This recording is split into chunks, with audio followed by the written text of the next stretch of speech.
Hey guys, happy Thursday. Welcome back to another video. This is going to be a very different video than usual. As you guys know, I was off last week.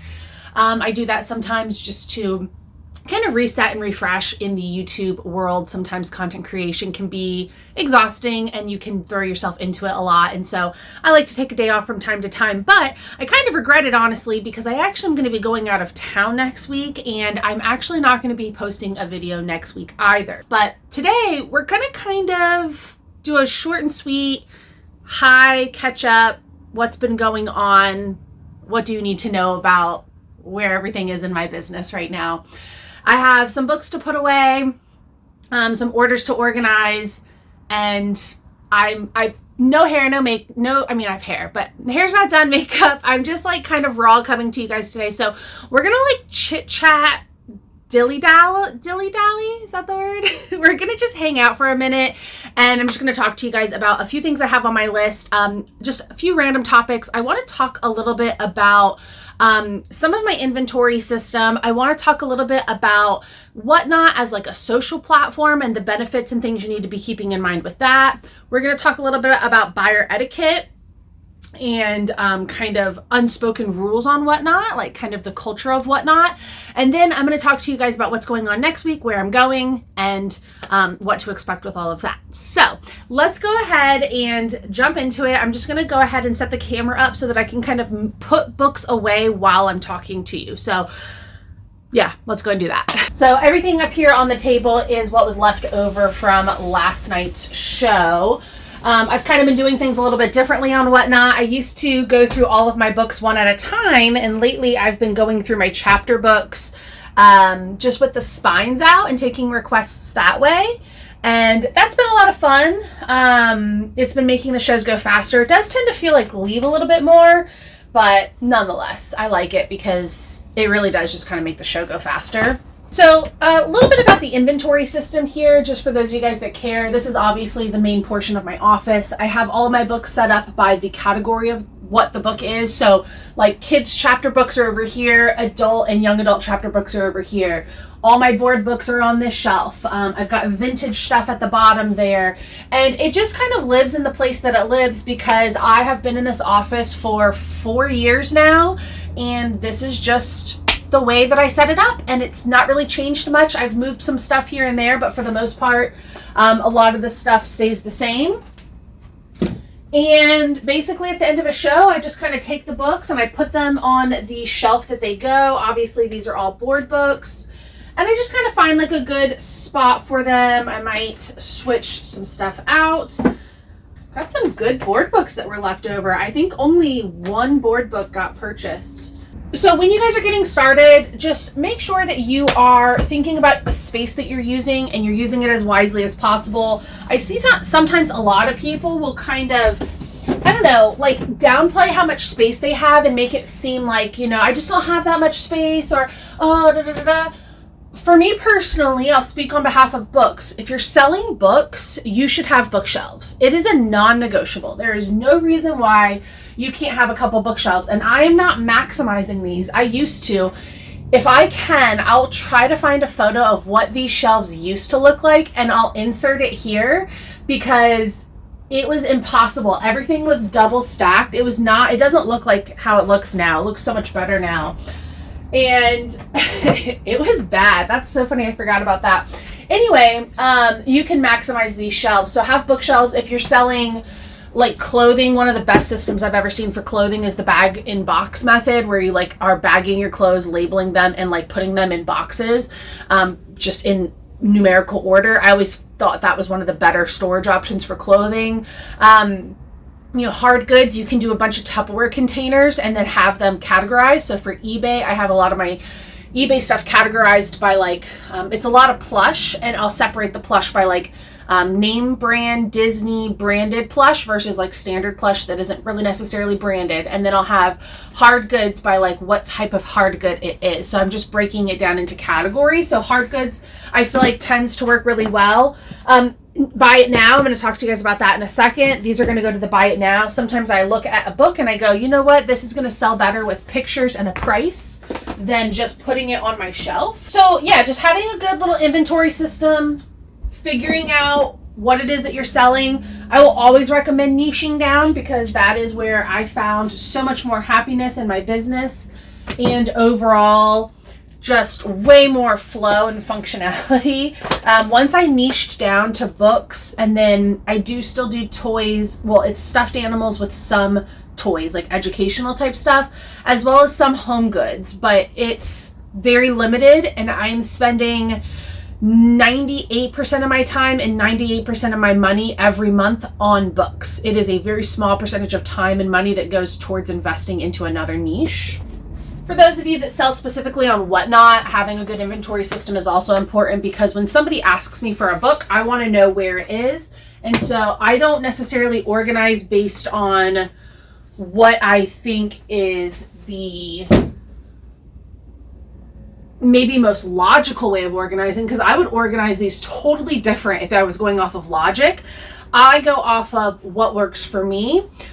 Half of just having it where I have it is a benefit for my mind, because when someone asks me for something, I can be sitting in that chair and my eyes will dart to the direction that I know that it is. And then if I'm trying to think, did it sell? Like, do I see it? Is it not there? Where else could it be?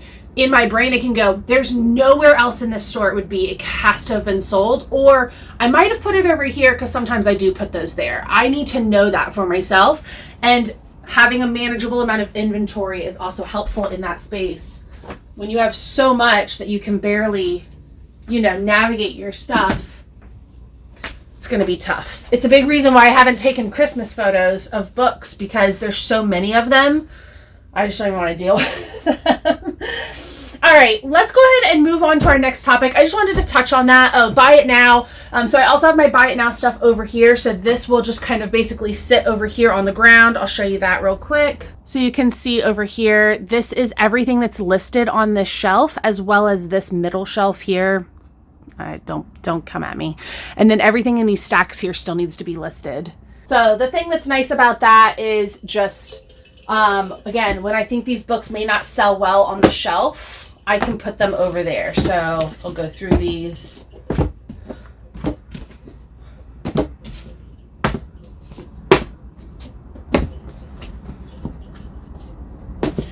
Like all of these, I think would sell better in the buy it now. And maybe I'll show you a little bit why. So pop these up here real quick.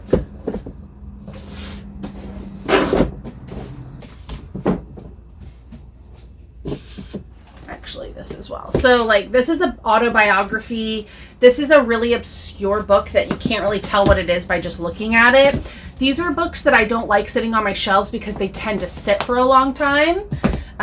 This is a book, again, I think by the spine it doesn't tell you enough, but if I was able to take photos of it, it would do that. Poetry books, again, those are really good for the buy it now because you can't tell per se that they're a poetry book. This is like an obscure kids book. Again, a devotional. Devotionals tend to go in there. These are language books. It's just something about all of these. I think they'll sell better by taking individual photos and listing them in the buy it now. All right. Let's talk real quick about some of Whatnot's power as a social platform. I just wanted to just kind of like tell you guys a few things. So something I would like for you guys to keep in mind is that there is this really cool thing about Whatnot where people, it's kind of like this. People want to get to know you. People want to know like who you are and what you do, and are you relatable? Not just do you have good inventory, but is this somebody who I can sit through a whole show because their personality jives with mine? I like the way that they talk and explain things. Maybe it's the music in the background or just the topics you talk about. Sometimes that is really helpful. Just keep in mind that when you are live, you do need to engage in some form of like communication with your chat and trying to build connection through real life experiences, shared experiences, stories. It can be the news. It can be, movies, music, television, books, whatever it is you're selling, but just find a way to kind of like connect with people outside of I'm here to just sell you products. I have two reasons specifically why I enjoy doing this and have enjoyed doing it over the years. And one is that I have, one person that's always in my show that is able to sometimes be my moderator, somebody that I trust and I know that like She's going to know how the show works to a point where if she says something, the people in the chat can trust her. And I don't use moderators often, but I do like that. And so building connections with your audience and finding like a handful of people that you trust enough to maybe be a moderator from time to time can be helpful in certain types of shows as you start to grow your whatnot audience. And then another thing is like the loyalty side of thing. I have a theory that I'm working on. I'm calling it the Jen theory, because I have a lot of top buyers in my show that ironically all of their usernames start with like JEN something. Their names are some variation of the word Jen. And I think it's just so ironic that they just happen to be some of my top buyers, but they're also like loyal customers. You know what I mean? They're not just like people who are in my show buying all the time, but they're people who like have committed to using me as their source of buying a certain type of inventory. And I love that. It's a very like symbiotic relationship. It is very beneficial for them to know that I tend to consistently bring stuff that they enjoy. They can sit through a whole show of mine without being like annoyed or uninterested. They are, more than willing to come to any and all of my shows really, and they get products that they like in return, and I kind of source for them. I know the things that they're interested in, and if I see it out in the wild where I live, I'm going to buy it and bring it for them to have an opportunity to buy it. And I think that that is really powerful. So creating really loyal customers, handful of them, there's a theory, and I can't remember how it goes, but it's something like if you can get a certain amount of people every month to buy a certain amount of product from your business, that is how you create long-term growth, because you'll always be able to create more of that. So having your 5 or 10 people that spend $100 a month in your business, that's $1,000 that you can count on every single month, guaranteed from people that you've built a relationship with, if that makes sense. So just trying to learn the names of the people that buy from you, cater to them, ask them what works for them. I've done a lot of feedback over the years where I've sent out like Google form documents to them and said, hey, can you just fill this out? It's an anonymous form, but you're somebody whose opinion I value, and I want to know what you think of how things are going in my shows. And if there's anything that I can add or change, modify, if you don't like something, and just try to get feedback from people that way too. So just don't discount the fact that Whatnot still has this huge like social side to it. It's not just about selling. It is bringing good inventory and good customer service and all that stuff, but it also means bringing a little bit of personality and relatability and connection, because that's what a lot of these people are searching for, is just connection with others. I was gonna pick some orders and prep them to pack, but I just figured I'd go ahead and wrap up with this video with the last couple things I wanted to talk about and call it. Like I said, this is gonna be definitely a less traditional video. This is more of just like a ramble and talk with me video. But the last two things I wanted to talk about were buyer etiquette, which is basically just something that I've been having an issue with lately. There are kind of like unspoken rules as buyers and sellers on Whatnot. And without getting into all of them, a few things to keep in mind as you're getting started selling, or if you are selling and you want to like make sure that you're kind of participating in the community the way that I feel like is a more desired way. And as a seller, you'll start to learn that. But if you're not a seller and you are just a buyer, this might be helpful for you as well. One big thing lately that's been on my mind, and it's been this giveaway issue. I've had to actually halt giveaways in my show because I had some people just kind of abusing the system. It was a combination of people like not listening as I explained what the giveaway was, and taking a really long time to pick items out for their giveaway, picking out things that were not in the criteria of the giveaway, and then kind of giving me almost a hard time about it. People saying, I don't know, can you just decide? That's not how the giveaway works. It's for you to decide. Or I can't think of anything, I don't know, and just wouldn't pick anything out. That was really frustrating for me. So if you're at a show and someone's doing a giveaway and it's not a set item, like it's a winner's choice type of thing, can you be participating in the winner's choice? You know what I mean? Like listen, pay attention. That also comes with like taking yourself off of mute. I love when people watch my show, even though they have to have me muted, but it is frustrating when they're popping in and kind of chiming in and stopping and derailing and kind of throwing off the pace of the show because they can't hear anything I'm saying and they don't have captions on. All they can do is see. And so sometimes, just keep that in mind as well when you're shopping, that like there is a show going on with audio. And if you can't hear it, you might be missing out. And so you might miss out on stuff. And if you can just participate with sound, that's going to be better. So that's kind of something else I've been dealing with. It just was a lot of like, oh, I won. I didn't even know. Sorry, you were on mute. And I'm like, okay, well, you did. You won like 10 minutes ago. What can I get for you? Hang on, let me look. And then like 3 minutes later, we're ready to end the show and they still haven't decided. That's very frustrating. Another one was people winning like regular giveaways and then not making a purchase, which is like totally okay. You can run a giveaway that's for everyone and you can run a giveaway that's just for buyers. And sometimes someone will win an everyone giveaway and then they won't make a purchase in your show. And that's totally fine. That's the point of the giveaway, is that you're offering something for free. But just for context for buyers, you know, that item can cost anywhere from like $4, $5-ish minimum, upwards of $7 or $8 or $9. Just kind of depends on what the buyer is giving away as a giveaway item.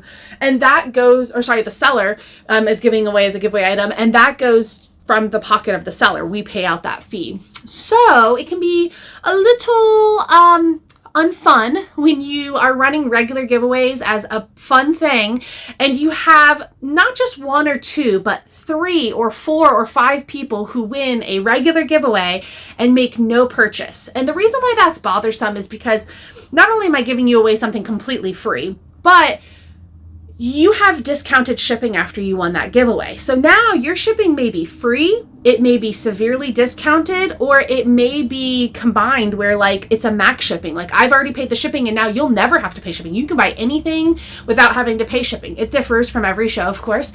But that was happening to me a lot. And I'm like, God, you had discounted shipping. Like you could have bought something. I have stuff in the buy it now. I have stuff available all in front of me. Like you could have bought something. And so it's just kind of like someone watching your show and being in there without really caring to support you. And so for me, I, for one, never enter giveaways pretty much ever. The only time I'll enter a giveaway is if I'm a buyer in a show with not a lot of other buyers. So if it's me and like 3 other people and only 2 of us bought things and they're going to run a giveaway, I'm going to enter that because I purchase something in there and there's no one else really there to win. If I'm in a show with like 20 people and I bought something, I may not enter. And it's just like a personal thing and that's not for everyone. But at least for the regular giveaways, if you're going to enter, have the intention to buy something. So I do not enter any regular giveaways at all unless I know I am buying something in this show, regardless if I win a giveaway or not. Okay, so that's something. Just keep that in mind, okay? If you're going to go into a show and enter into the giveaway that's running, if you win, have the intention then to purchase something. Try not to just be like, cool, I got something for free and keep it moving. That's like kind of lame.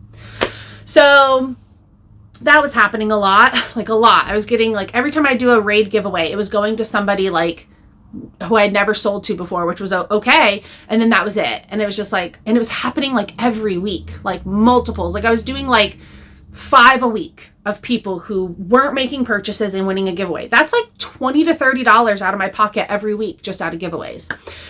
Lastly, giveaway goblins, givey goblins. These are people who come in and instead of entering a regular giveaway that everyone's allowed to enter, they fill out the form that is required by law for what not to provide per gambling instructions and rules that they can enter the buyer's giveaway even though they didn't make a purchase. So I've had people come in over the last couple weeks and do that. And there's a whole story behind one of them that was really frustrating because they did it again with a different username, same buyer, and that was kind of annoying, and that kind of stuff happens. But it's like, wow, like someone's going out of their way to get a free item. Like that's kind of crazy, and you can't cancel those without being affected. And so I canceled one because I was just like, oh, that's so annoying. Like I hate this. I hate buyer givey goblins. I hate it. But I just fulfilled the other ones and I was like, you know what? Everyone's getting punished then. It only takes one bad apple to ruin the bunch, right? This is why I stopped selling on Facebook, is because I've had enough people ruin it for everybody else. I would get asked to do holds on items. I would get asked to meet in certain locations or times. And I was always like, no, this is the time, date, and place you can pick up. If you're not able to meet me here around this time, then I can't do business with you. You can go find someone else to buy an item from. I do not want your business, because everyone had ruined it for everyone. So I had a couple people ruin it for everybody. So we stopped doing giveaways. Just be a better shopper and buyer and seller. Just in general, like, let's just be a little bit more mindful and considerate that we're all running small businesses. Most of us are not running, $100,000 businesses, multi-million-dollar businesses off of Whatnot. We are small businesses, okay? So just kind of keep that in mind, and just like think about what your actions do to affect people. Think about being responsive. Think about popping in and out of shows and not paying attention and asking questions that have already been answered multiple times. Read the show notes when you go into a show. Flip through someone's auction before you ask them if they have something. Like, go in and do stuff. Another one just on that note is, if you are a buyer, please do not pop into people's shows and just ask a question without a question format. If you want to know if they have something, you need to ask them, do you have X, Y, and Z? Not X, Y, and Z question mark. That's rude. People pop into my show all the time and they'll say, Star Wars question mark? Goosebumps question mark? I'm not answering you. I will ignore you every time. Unless I know you, which then I'll tell you a very short answer back, because it's rude. It's rude. It's not proper communication.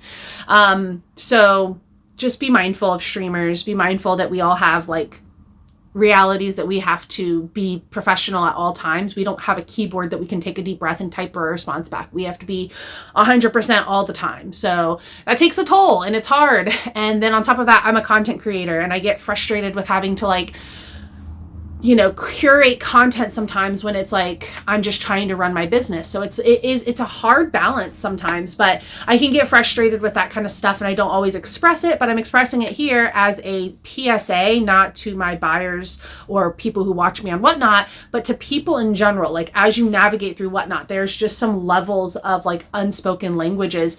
We don't want to go into people's chats and troll. We don't want to spam people in the messages. You shouldn't be sharing your show to everybody all the time. Like, really, you shouldn't be sharing shows except for the people that you know, and like a small group of people, not everyone, right?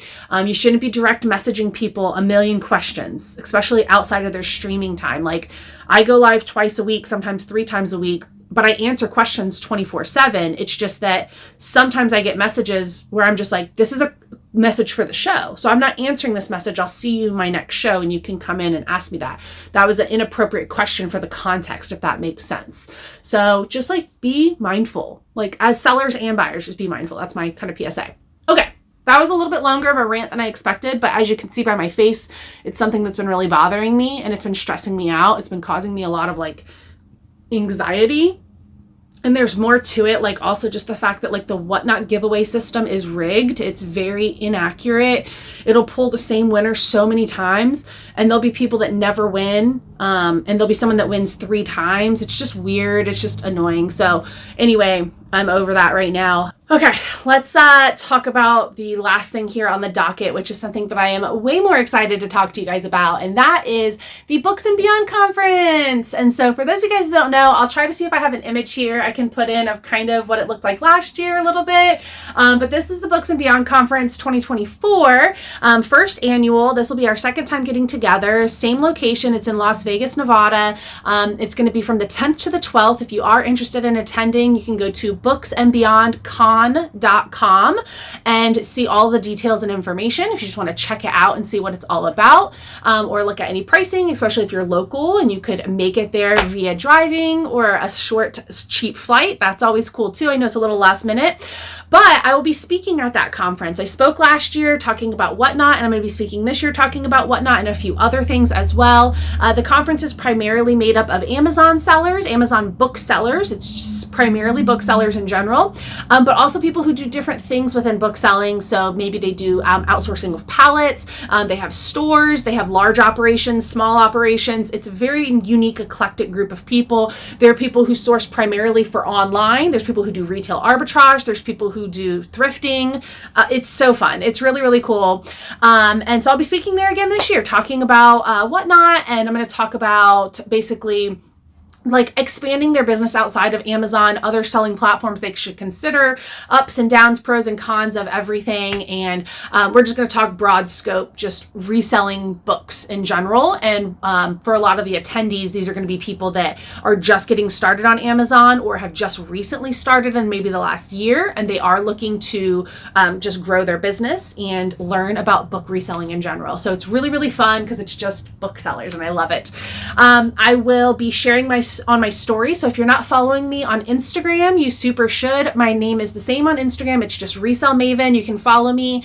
And I'll just probably be posting on my stories. I'm going to basically be there for 3 days speaking. And then I'm actually going to go for 3 days, take a short flight to California for 3 days and just enjoy a little bit of time away and a little bit of vacation, solo traveling and exploring California, which I've never been to. I've never been to California. I went to Oregon a couple years ago and saw the Pacific Ocean for the first time, and I absolutely loved it. But it was May, which meant it was still kind of chilly up there and kind of dark and rainy, and so I'm excited for more of like a still summery 70s beach vibe in California. So I'll just be sharing a little bit there and just kind of taking a load off, taking a little bit of a vacation and away from the grind. So feel free to follow me there for updates on that. It just dawned on me that next week I will actually be here. So, but I have a show all day Wednesday and Tuesday. I have a Tuesday and Wednesday show, and I would need to pack on Thursday.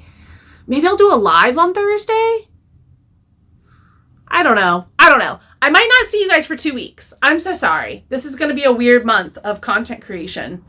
That just means I have to hit it hard when I come back. So this is the time I'll go ahead and ask you guys to drop your requests in the comments. If there's anything that you want to see, anywhere you would like for my channel to be directed, for those of you that have been around for a while from the beginning or for maybe the last year, and you are just like invested and you like following along in the journey and hearing like the tips and tricks and stuff, drop some stuff in the comments. Let me know if there's anything like in particular you guys want to see, and I will create a new list of video ideas and start pumping some of that out for you. I do have some free book pickup content to show you guys. I've been doing some free book pickups, and I am going to be getting that going a little bit more. And so if you're interested in like haul videos, showing books, comps, things like that, like showing the books I'm getting and then comping them out for you, I can do that because I already have 2 videos in the works for that. But yeah, okay. So like I said, weird video, right? A little bit different, not necessarily super hyper information focused, just kind of like general chit chat. But I don't think I'll see you guys next week. I don't think I'm going to be able to pump out a video before I go. Maybe I'll do a live. I'm not sure. Either way, have a wonderful 2 weeks. Have a great time until I see you next. Let me know if you have any comments or questions. Like the video if you did enjoy my little ramble, just so I know there's a handful of you guys that didn't mind this type of content, because I am thinking every now and again I might have a business update video for you guys. Nonetheless, thank you so much for watching. I really appreciate you guys. Have a wonderful week. Bye.